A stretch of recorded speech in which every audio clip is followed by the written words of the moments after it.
तू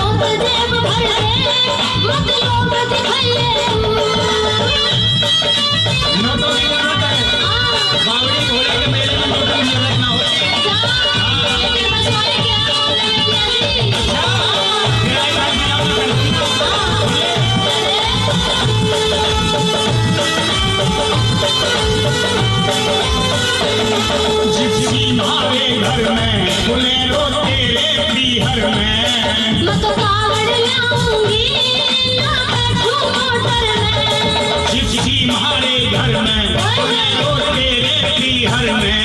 मैं तो कावड़ लाऊंगी ना बैठूं मोटर में। तू कटिहार जागी, तू कटिहार जागी, मत कावड़ ले तू। मैं मोटी काजी हूँ, मत ना घबराइए तू। मैं मोटी काजी हूँ, मत ना घबराइए तू।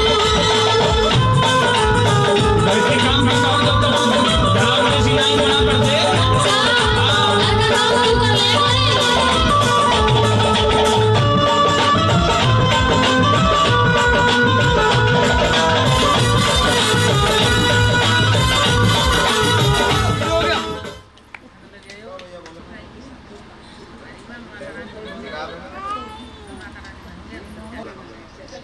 एक बार की बात कि ये दोनों बहनें इंद्रलोक के दरबार में नृत्य कर रही थी। इनके नृत्य में मगन कोई भी देवी देवता एक ऋषि वर्ग के आने का संकेत नहीं जान पाए।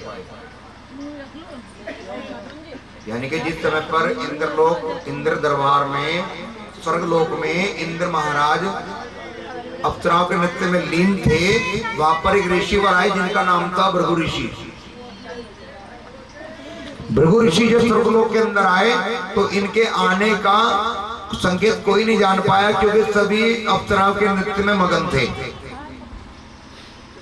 इसीलिए किसी ने भी उठ करके ऋषिवर का आदर सत्कार नहीं किया, जिससे ऋषिवर का क्रोध आ गया और ऋषिवर के क्रोध में आकर उसी समय उन दोनों अप्सराओं को श्राप दिया कि आज स्वर्गलोक के अंदर तुम दोनों बहनों के कारण मेरा निरादर हुआ है, इसलिए मैं तुम्हें श्राप देता हूं कि अगले जन्म में तुम मृत्यु लोक में जन्म लोगी। कह दो जय माता। एक बार फिर कह दो जय माता। मृत्यु लोक कहते पृथ्वी लोक को। अगले जन्म में इन्होंने मृत्यु लोक में जन्म लिया। अब जन्म कहां पर, किसके यहां पर लिया?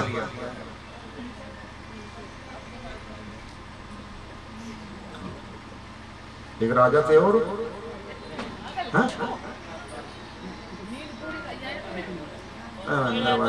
पूरे वाले झाड़ू लगवा लो पहले। कह दो जय माता की। नहीं अभी सुनो, कोई बात नहीं, ध्यान से सुन लो कि अगले जन्म में एक राजा हुआ करते थे जिनका नाम था महाराजा दक्ष। अगले जन्म में इन दोनों अप्सराओं ने महाराजा दक्ष के यहाँ पर जन्म लिया और इस जन्म में बड़ी बहन का नाम रखा गया तारा, छोटी बहन का नाम रखा गया रुक्मण। कह दो सच्चे दरबार की। तो धीरे धीरे दोनों बहनें सियानी होने लगी और जब ये दोनों बहनें जवान अवस्था में पहुंची तो इन दोनों बहनों ने अपने नगर में भ्रमण करने का विचार बनाया। ये टाइट नहीं होगा। और ये दोनों बहनें नगर में भ्रमण करने के लिए निकल पड़ी। चलते चलते काफी दूरी पर जा पहुंची तो एक जगह पर नगर में जैसे यहाँ पर ये जागरण कर रहे हैं हम लोग, ऐसे वहां पर कोई पूजा पाठ चल रही थी। तो पूछने पर मालूम हुआ कि यह एकादशी का व्रत इससे करने से मां मन की मनोकामनाएं पूरी कर देती है।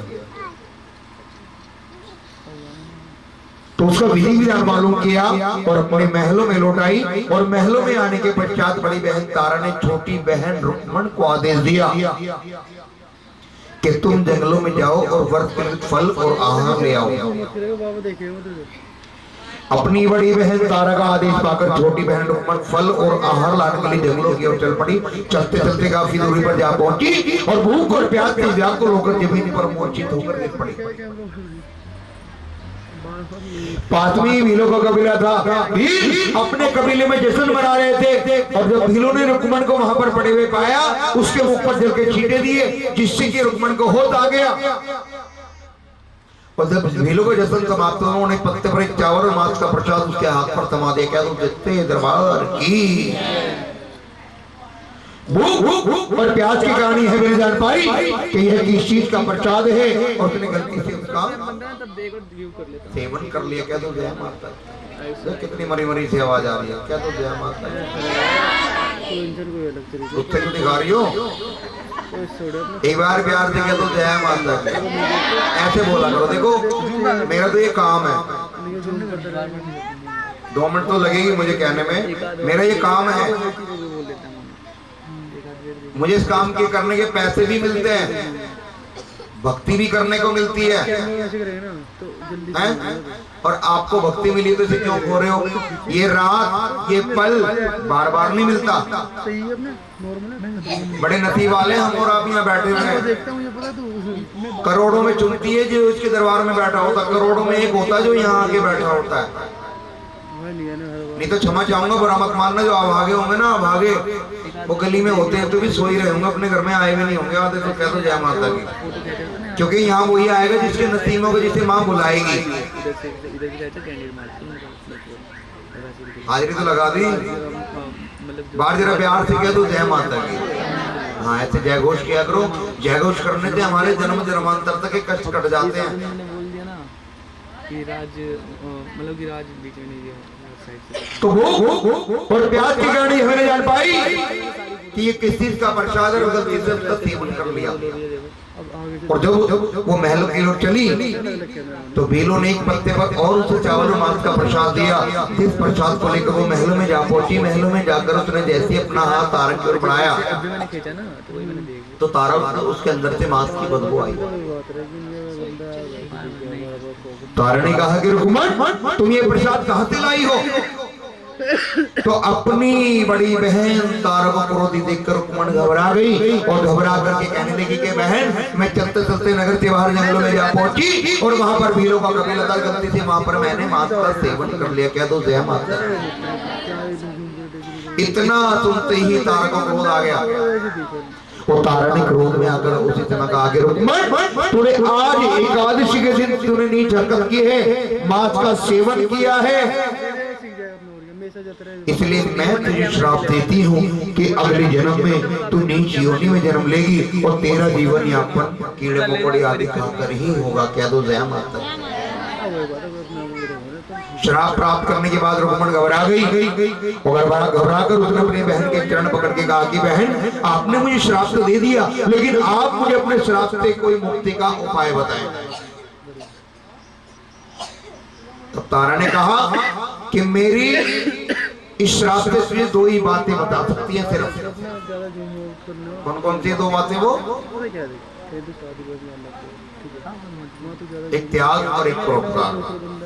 कौन कौन सी? एक त्याग और एक परोपकार। यही दोनों बातें तुझे मेरे श्राप से मुक्ति दिला देंगी। क्या तो जय माता की। अब समय आने पर तो तारा मोक्ष को प्राप्त होगी और अगले जन्म में तारा के श्राप के कारण इस रुकमत ने नीच योनि में जन्म लिया। अब जन्म कहां पर लिया?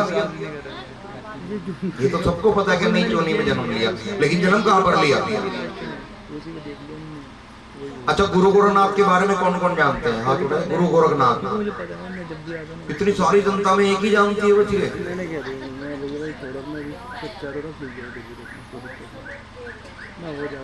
गुरु गोरखनाथ का नाम तो सुना होगा, तो हाथ को ना उठा रही हो फिर। गुरु गोरखनाथ को जो जो जानते हैं, जो उनकी कथाओं को जानते हैं, उनके बारे में बताते। देखो, गोरखनाथ इतनी अथाह शक्ति है। आपने देखो काली का कितना विराट रूप देखा था, आज देखा था ना? हाँ हाँ, बिल्कुल वही थे, उन्हीं के अवतारी थे। कालका का कितना विराट रूप था। गोरखनाथ इतनी अथाह शक्ति है उनके पास में, कालका माँ को अंदर निकल गए थे वो।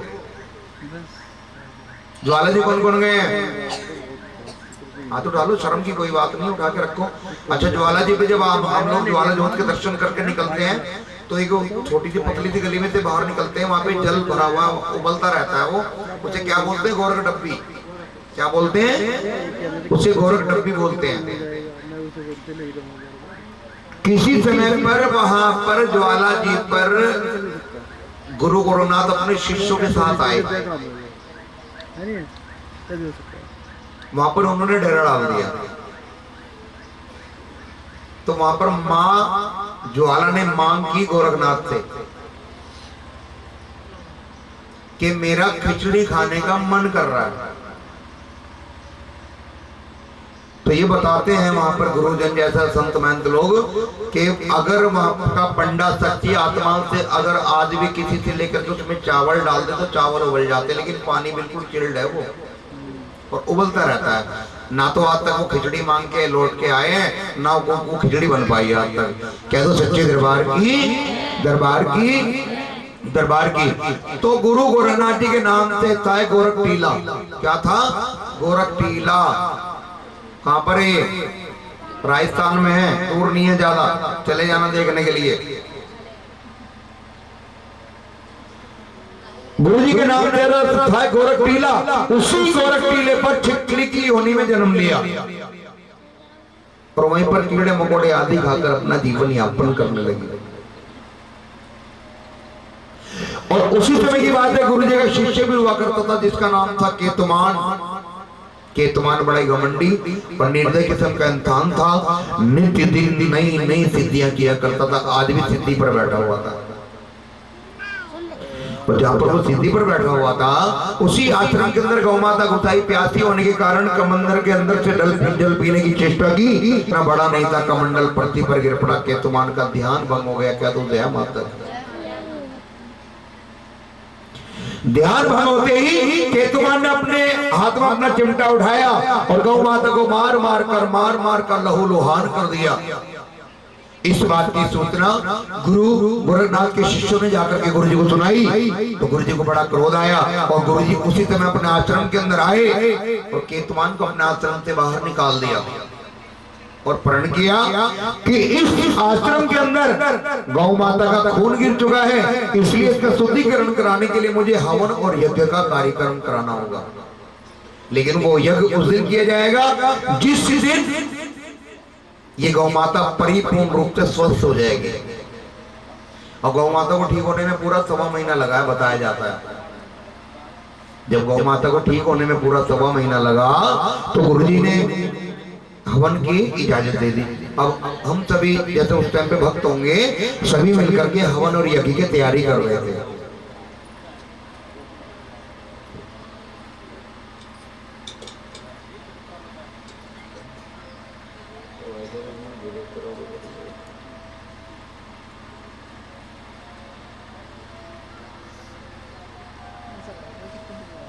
तो यज्ञ की तैयारी की जाने लगी। जब यज्ञ की तैयारी की जाने लगी तो जहां पर प्रसाद बन रहा था वहीं से कुछ दूरी पर बैठकर रसोई गपशप लड़ा रहे थे। यही शुभ अवसर था केतुमान के लिए, यानी कि गुरु के शिष्य के लिए। और उसने एक पक्षी का रूप धरा और उस ओर उड़ चला जहां पर प्रसाद बन रहा था। और जहां पर रसोई ये प्रसाद बना रहे थे, यही शुभ अवसर था केतुमान के लिए। उसने पक्षी का रूप धरा और ले जाकर सबकी नजरें चुराकर सबकी नजरों से ओझल होकर उसने उस सर्प को बनते हुए खीर के कड़ाह के अंदर डाल दिया। कह दो जय माता दी। ऐसा करते हुए सिवाय एक के और किसी ने नहीं भी देखा उसको। कौन था वो?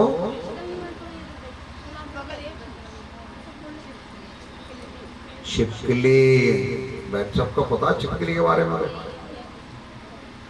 जब छिपकली ने जब ये दृश्य देखा तो मन में विचार बनाया कि जो भी इस प्रसाद को खाएगा वह मर जाएगा।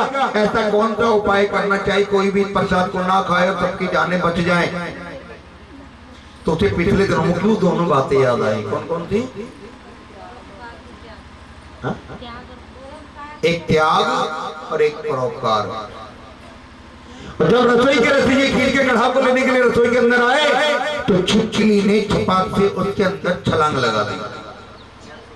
और जब रसोइयों ने यह दृश्य देखा तो वो घबरा गए और दौड़े दौड़े जाकर गुरु जी को सारा हाल कह सुनाया। गुरु जी को इतना सुनते ही बड़ा क्रोध आया और गुरु जी ने बिना कुछ सोचे समझे बेचारी को श्राप दे डाला कि आज तेरे कारण मेरे आश्रम का प्रसाद जहरीला हुआ है, इसलिए मैं तुझे श्राप देता हूं कि अगले जन्म में तू शूद्रों में निवास करेगी। कह दो जय माता। सकल पदार्थ है जगमाही, कर्म ही नर पावत नाही। बेचारी ने ऐसा क्या दोष करा गलती से? प्रसादी तो खाया था पिछले जन्म में और जन्म दंड कब तक भोग रही है? अगला जन्म भी आ गया ना। अपने शरीर का त्याग भी दे दिया और त्याग देने के बाद भी बेचारे को श्राप मिल रहा है। ये तो सीख और हम और आप इस कलयुग के वासी ये क्या नाम है इसका? निखिल। रोज पाप पे पाप करेंगे लेकिन डर नहीं लगेगा। ये आपके ऊपर लागू नहीं होती, मेरे ऊपर भी लागू होती है बातें। हमें और आपको इतना सोच समझकर कदम उठाना चाहिए कि जानबूझकर अरे अनजाने जो हो गया होगा, लेकिन जानबूझकर कभी ऐसी गलती मत करो। जब वो देवलोक की कन्या जन्मों जन्मों तक तड़पती फिरी तो हमारा तुम्हारा क्या हो सकता है, ये अंदाजा लगाओ। क्या तो सच्चे दरबार की श्राप दे दिया और उस प्रसाद के बदले दूसरा प्रसाद बनाने का आदेश दे दिया। अब रसोई के रसोई जब उस कढ़ाव को दूर जाकर के पलट रहे थे तो सबसे पहले उसके अंदर से सरफ की, देखो ऐसे ऐसे करके वो जीव चलता है। कोई कह देगा उसके अंदर पिंजर होगा, लेकिन जाली के बराबर उसके अंदर पिंजर होता है, उसे हड्डी भी कह सकते हैं उसकी। तो उसके वो पिंजर निकल कर गिरे सरफ के, तो सभी भक्तों फिर उसके बाद में छिपकली गिरी। और जब सभी ने ये दृश्य देखा और जाकर गुरु जी को सारा हाल क्या सुनाया तो गुरु जी ने अपनी अंतर ध्यान दृष्टि लगाई कि ओहो यह क्या मैंने अनर्थ कर डाला, इसने तो आज अपनी जान देकर हम सबकी जान बचाई है। क्या तो जय माता दी। और उसे तुरंत वरदान भी दे देते हैं कि जा मैं तुझे वरदान देता हूं कि अगले जन्म में तू मनुष्य योनि में जन्म लेगी। क्या तो जय माता दी। और उस प्रसाद के बदले दूसरा प्रसाद बनाया गया और यज्ञ को संपूर्ण कराया गया। यज्ञ के अंदर जो 33 कोटि देवी देवता आए हुए थे अपने अपने लोगों को प्रस्थान करके, ऋषि मुनि अपने अपने आश्रमों को और राजा महाराजा अपने अपने घरों को। कह दो सच्चे दरबार की।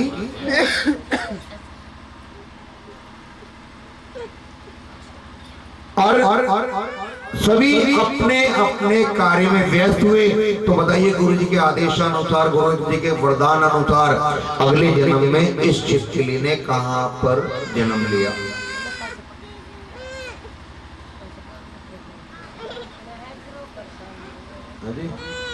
किसके यहाँ बंदी हो गए? अच्छा तुम एक बात बताओ सभी, क्या तुमने वाल्मीकि को फालतू समझा होगा क्या?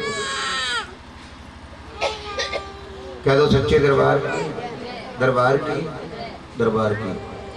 अब मैं पुरानी बात याद दिलाऊं, माय नेम इज अनिल हिंदुस्तानी। इसी नाम से जानते हो ना आप सब मुझे। मैं कथा ढोलक के साथ भी सुना सकता हूँ, लेकिन कथा आपके समझ में नहीं आने वाली। मैं बातें करके क्यों सुनाना चाहता हूँ?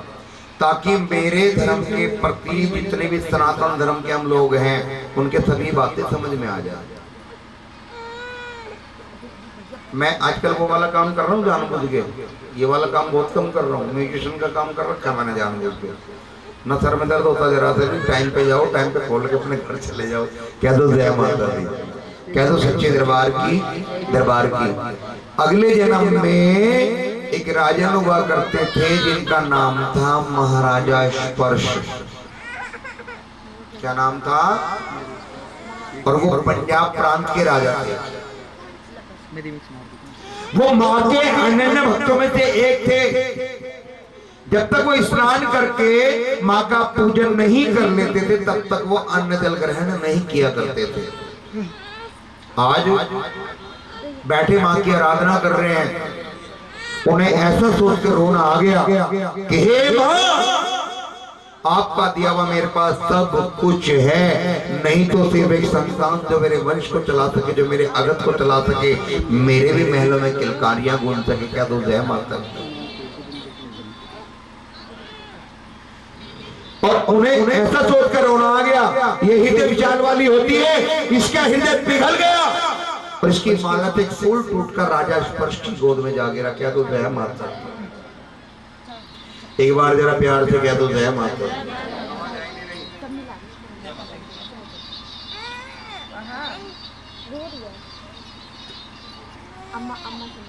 पकड़ो यार। राजन ने उस फूल को अपने मस्तक से लगाया, लगा लो। राजन ने उस फूल को अपने मस्तक से लगाने के पश्चात जब राजन पूजा पूरी करने के बाद अपने महलों में रानी के पास पहुंचे, उन्होंने इस फूल को ले जाकर के रानी की झोली में रख दिया। रानी ने भी फूल को अपने मस्तक से लगाया।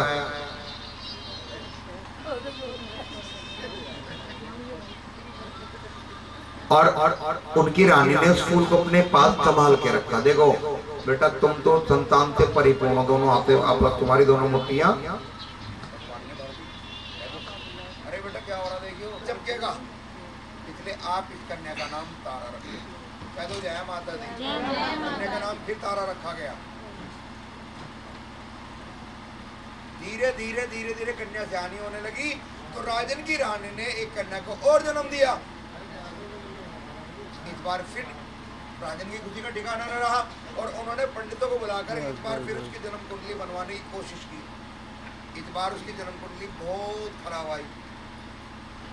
पंडितों ने कहा कि राजन, आप इस कन्या को महलों में ना रखें तो ये अच्छा है और हमें दे दे जीवन दान का वचन, तभी हम आपको सत्य कथा बताएंगे।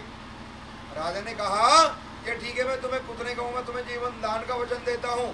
तो उन्होंने कहा, हे राजन, इस कन्या ने अशुभ ग्रह में जन्म लिया है, ये कन्या जहाँ भी रहेगी वहाँ पर किसी भी प्रकार की कोई भी हानि, कोई भी संकट मंडरा सकता है, क्योंकि ये कन्या पिछले जन्म से श्रापित है।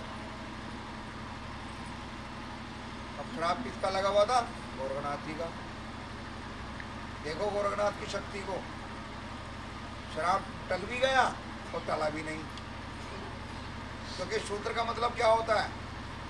शूद्र जानवर भी होता है, शूद्र पौधा भी होता है, शूद्र पक्षी भी होता है और शूद्र मनुष्य भी होता है। जन्म कहाँ पर लेगी ये नहीं पता, लेकिन उन्होंने तो बोल दिया कि तू शूद्रों में निवास करेगी। कि दूसरे बोल दिया तू जा मनुष्य योनि जो मिलेगी। अब मनुष्य योनि में आ तो गई, लेकिन राजा के घर में जन्म भी ले लिया। तो पंडितों ने कहा कि हे राजन, आप इस कन्या को अपने महलों में ना रखे तो ही अच्छा है। राजन की आंखों से फिर से आंसू टपके कि हे माँ, इससे अच्छा तो आप मुझे संतान देती ही ना। धीरे धीरे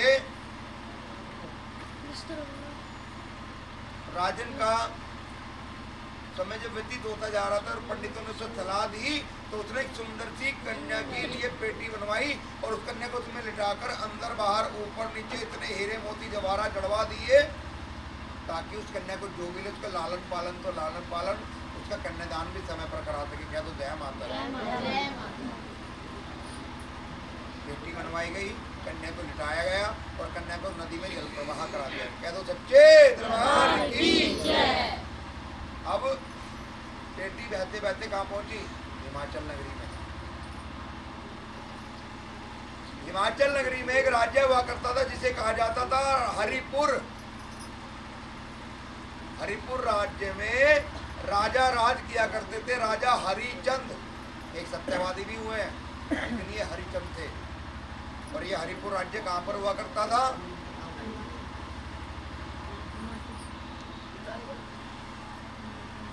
बताओ, कोशिश तो करो।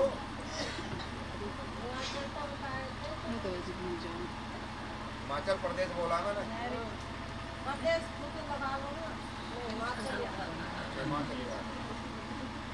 हिमाचल में एक राज्य हुआ करता था, राज्य हरिपुर।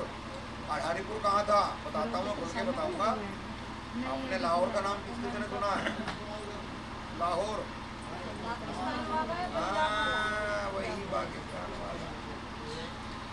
रावलपिंडी, लाहौर के बाद में रावलपिंडी है। जहाँ पर ये दोनों चीज आज है ना, वहीं पर किसी जमाने में राजा हरिचंद राज्य किया करते थे। राजा उसमें हरिपुर राज्य में, जहाँ यह लाहौर है आज, वहाँ हरिपुर राज्य हुआ करता था। उसी हरिपुर राज्य में बेटी बहते बहते पहुंची और हरिपुर राज्य में सुबह सवेरे एक पंडित जी स्नान करने के लिए आया करते थे। आज पंडित जी को तैरना आता नहीं है उन्हें, और आओ देखा न ताओ छपाक से जल में छलांग लगा दी माया के चक्कर में।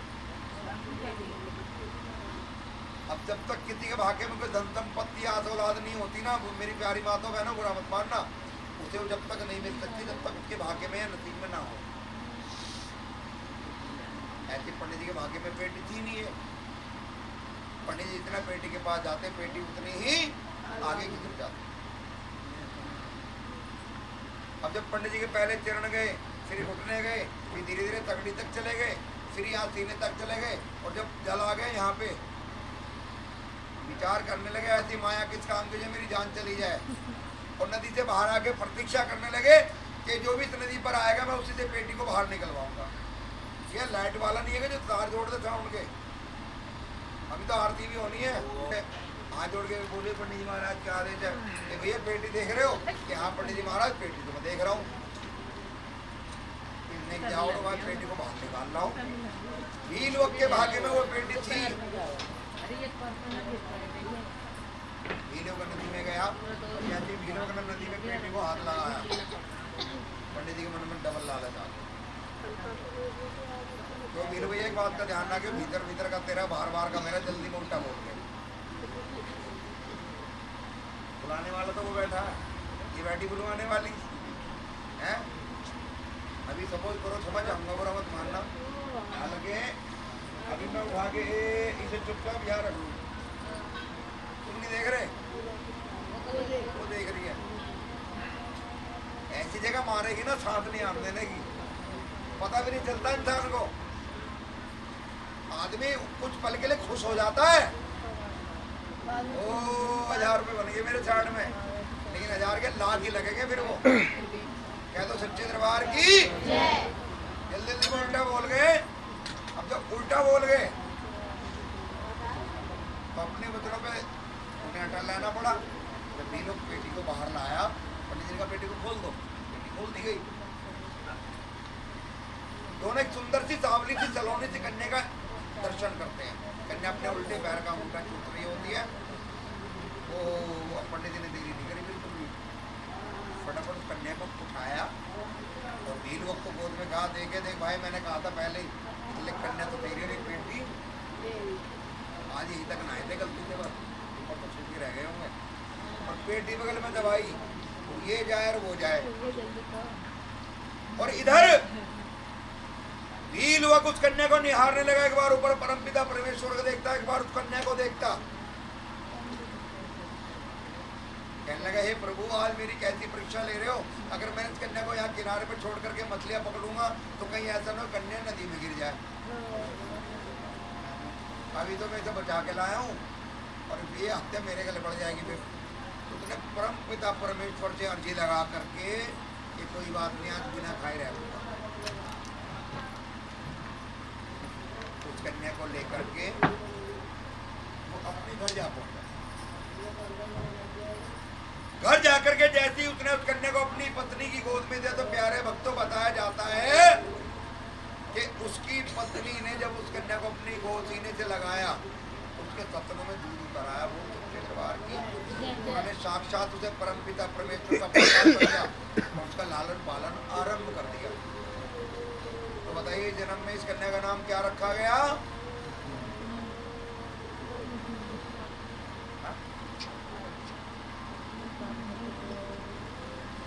पहले जन्म में जा चुकी है, याद करो।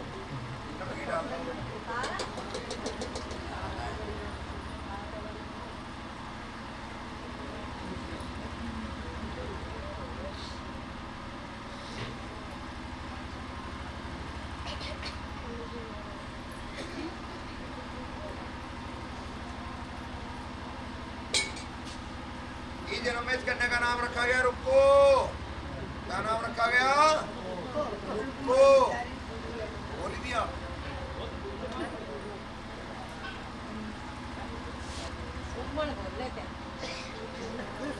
नहीं रुको बोलते तो मुझे सुन जाता है, ऐसी बात नहीं है। बोला आपने सच में खड़ी हो जाओ। इसका मतलब सुनती है क्या? क्या तो सच्चे दरबार की एक बार ताली बजा मैडम के लिए।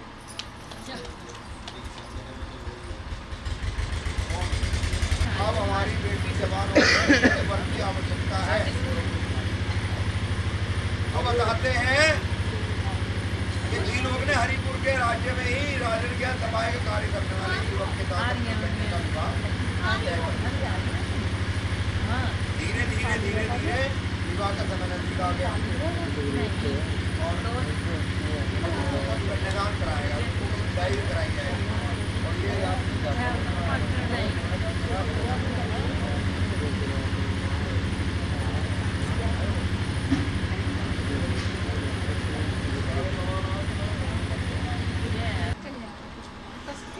जो रुको महल में सफाई का कार्य कर रही थी तो उसी शयन कक्ष के अंदर आगमन हुआ वहां की महारानी पटरानी रानी का। वो रानी कौन थी पता है? तारा। तारा ने रुको को देखा, रुको ने तारा को देखा, लेकिन कहते मालिक मालिक ही होता है, नौकर नौकरी होता है, चाहे दो सगे भाई क्यों ना हो। तारा तो पहचान गई मेरी अपनी सगी बहन है, लेकिन बताया नहीं मुझे, तो रुको से पहचान नहीं पाई। रुको को महल में सभा का कार्य करते करते 5 वर्ष बीत चुके थे, लेकिन अभी तक उसके यहाँ पर कोई संतान प्राप्ति नहीं हुई। और वो अक्सर महलों में तारा रानी को पूजा पाठ करते हुए देखा करती, माँ काली का जगराता करते देखा करती। एक बार हिम्मत करके कहने लगी, रानी तारा अगर आप बुरा ना माने तो कृपया करके मुझे बताएगी आप किस चीज का पूजन कर रही हैं। तारा ने कहा इसमें बुरा मानने की क्या बात है, तो माता रानी का मैं पूजन करती, एकादशी का व्रत रखती हूँ, इसे करने से माँ मन की मनोकामना पूरी कर देती है। आज रुक्को ने भी मन्नत मांगी कि हे मां, अगर मेरे यहाँ पर पुत्र प्राप्ति रत्न प्राप्ति होगी तो मैं भी आपके नाम का जगराता अवश्य कराऊंगी। मनौती मांग करके अपने झोपड़े में लौट आई और अगले महीने जब एकादशी का व्रत आया तो उसने भी व्रत किया, फिर वही मन्नत मांगी और धीरे धीरे धीरे धीरे समय व्यतीत होता चला गया। मन्नत मांगे हुए पूजन चालू करे हुए 9वां महीना पार होने का तो माँ ने उसे उसकी पहले महीने चुन ली और उसने एक सुंदर से पुत्र को जन्म दिया। क्या तो जय माता की। पुत्र के जन्म देते इतनी खुशी हुई उसके मन में कि वो जो राता कराना भूल गई, सारी बातें भूल गई, माँ से जो बोल कबूल किए थे। धीरे धीरे धीरे धीरे जब उसके पुत्र की आयु 1 वर्ष की हुई, 2 वर्ष 3 वर्ष 4 वर्ष 5 वर्ष, यानी कि जब उसका पुत्र जसोटन की आयु में आया तो उसके पुत्र के शरीर में छोटे छोटे मोटे मोटे दाने निकल आए। क्या निकल आए? जोर से बताओ क्या निकल आए? दाने। क्या कहते हैं उसे? माता। आपने कभी माँ को किसी के शरीर से निकलते गुस्से देखा है? बताओ, मजाक वाली बात नहीं है।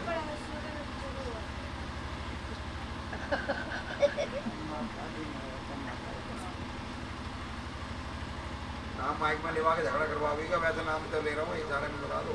क्या दो हाँ, क्या दो सच्चे दरबार की। अब मेरे सुनो बात।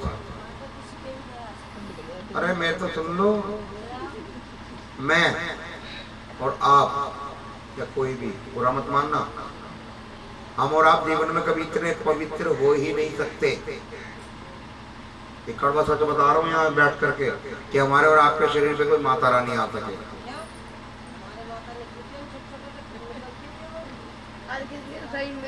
सुनोगी मेरी बातों को? नहीं सुनोगी?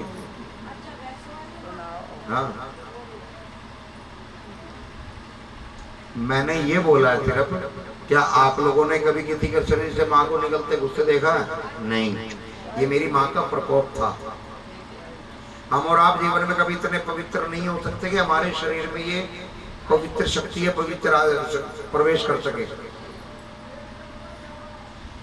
नगर कोर्ट कौन कौन गया है यहाँ से? हाँ, वेरी गुड, हाथ उठाओ। नगर कोर्ट में जो बहुत बड़ा भारी भरकम पीपल का पेड़ है, जो वहाँ के गुरु, जो संत बंदी गुरु लोग बताते हैं कि जब माता रानी वहाँ झूला झूला करती थी, आजकल जागरण वालों ने बहुत अच्छा भजन बना रखा है, लिखने वाले ने लिख रखा है कि पीपल पे झूला झूलइयो मोरी माँ, और झूले सारी सखियां झूलइयो मोरी माँ। तो जो माँ की जोगनियां थी वो माँ को झूला झुलाया करती थी, ये उनकी जोगनी आती है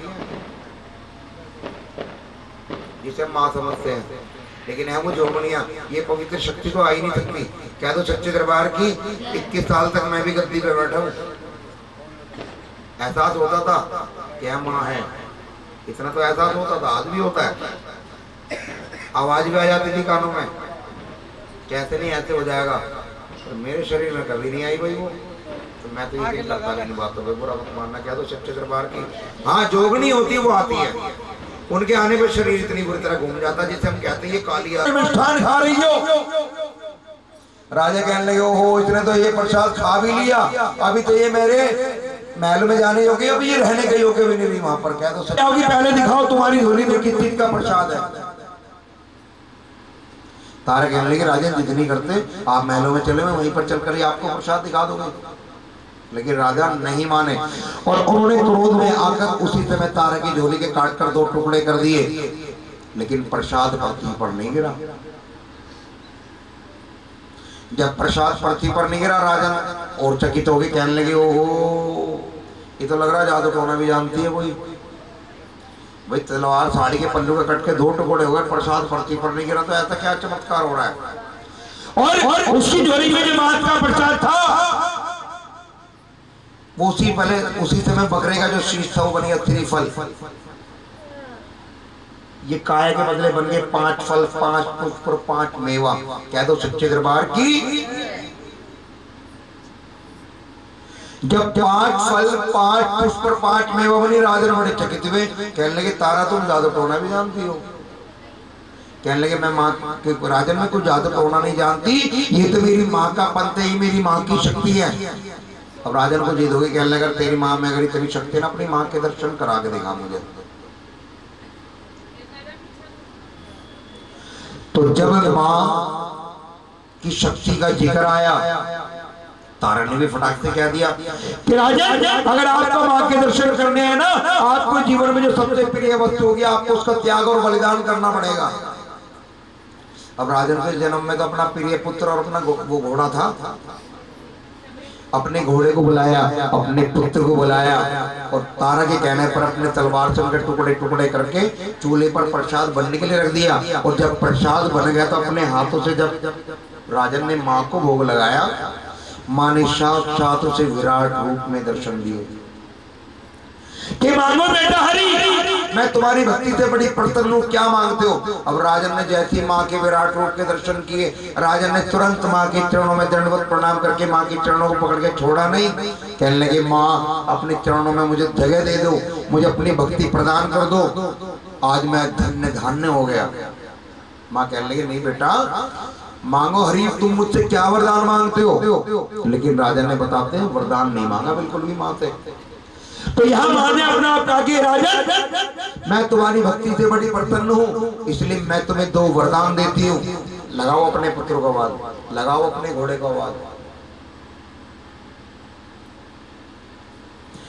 तो यहाँ पर पहले तो राजा ने अपने मन में शंका की, लेकिन फिर सोचने लगा जो माँ मात का प्रसाद मेवा में बदल सकती हो क्या नहीं कर सकती।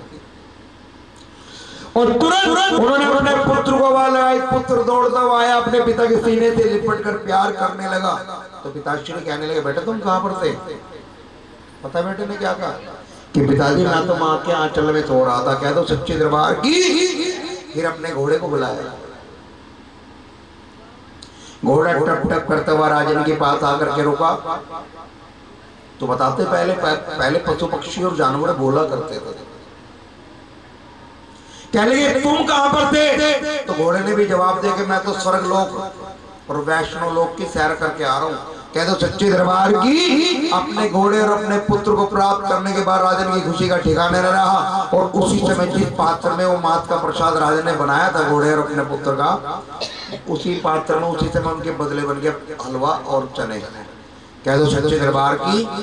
तभी से इन जागरणों में पुत्र की जगह हलवे का भोग लगाया जाता है, घोड़े की जगह चने का भोग लगाया जाता है। अब राजा ने माँ के अन्य भक्तों में से एक हो गए। उन्होंने सारा राजपाट छोड़ दिया और अपने महलों में एक सुंदर से भवन का निर्माण कराया, माँ की मूर्ति स्थापना कराई और माँ की भक्ति में लीन हो गए।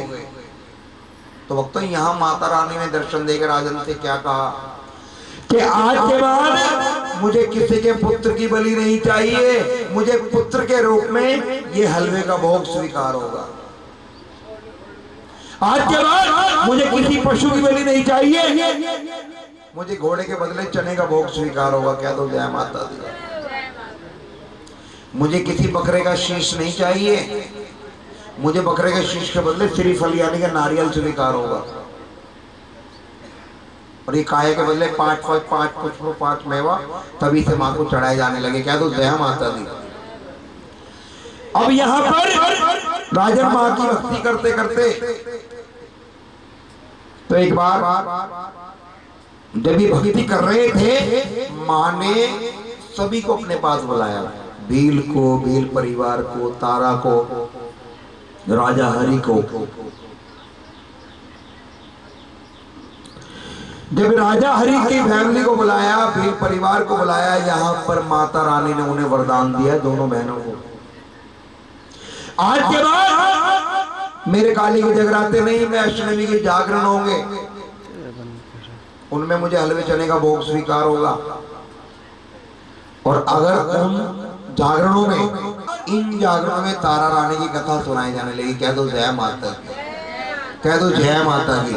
तो यहाँ पर अंत में माँ की भक्ति करते करते राजा हरि, भील परिवार, रुक्को, तारा, रुक्को का पुत्र और तारा का पुत्र, ये सभी माँ की भक्ति करते करते अंत में माँ वैष्णव लोक को प्राप्त हुए। कह दो सच्चे दरबार की, दरबार की। एक बार दोनों हाथ उठा के बताना तारा रानी कथा किसे अच्छी लगी, समझ में आई है नहीं आई है? आप तो सारे आ गए होंगे समझ में। एक अच्छा जोर से जयकारा लगाओ, बोल सच्चे दरबार की। खड़े हो जाओ अपने अपने स्थान पे, लेकिन मुझे बता के लगाना। आगे को आ जाओ सभी।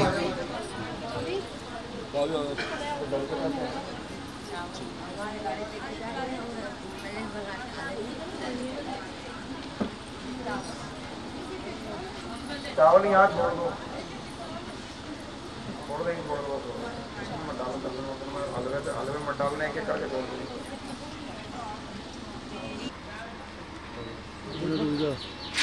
रोक लेना, रोक लेना एक मिनट की बात है। मूड फ्लैश करो सर, केले भर जाते हैं, नहीं तो ये काम तो तैयार करके मैं क्या हो गया मुझे घर में मेरे वाले केले तो बैठ जाते हैं। इसको बुलाया तो करते हैं, लेकिन ऐसी किस काम किया इतना काम हो जाएगा, हम क्या रोकना है। मैंने कहा आदमी पास आदमी करार करा जाए।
पीछे वाले को भी आने दो,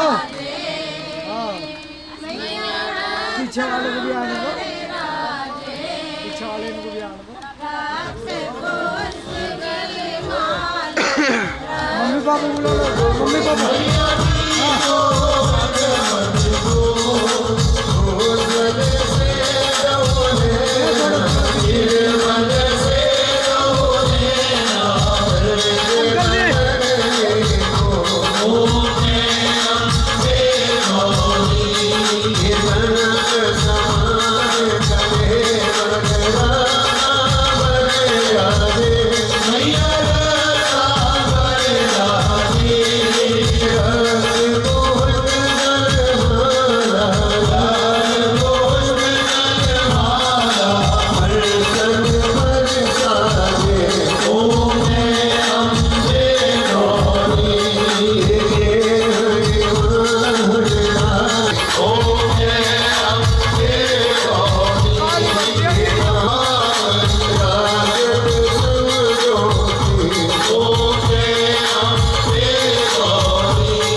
करियो, ये आगे ध्यान रखियो आगे से आए। सुनाना तो नहीं, रात रात क्या करेगा? गलत मत करना किसी का। कभी गलत नहीं करूँगा। गुरु को बहुत बुरी चोट लगती है, मैं सोचूंगा देवी देवता को चोट लगती है मैं सोचता किसी भी गलत करने से। मैं सोचता भी नहीं। मुझे एक चीज़ और बता दो, ये आरती दो सभी को, आरती ले लो, कोई भी ले लो। एक चीज़ यहाँ तो बात बता होती दो। रहेंगी, मैया देवी की तो बात हो आज जाएगी। मैं एक परीक्षा है मेरी, सभी ले लो आरती फटाफट जल्दी करके। और आप महाराज सुनो बेटा, आप इसमें से एक डोना भंडारे में डालो। सुनो, चल लो।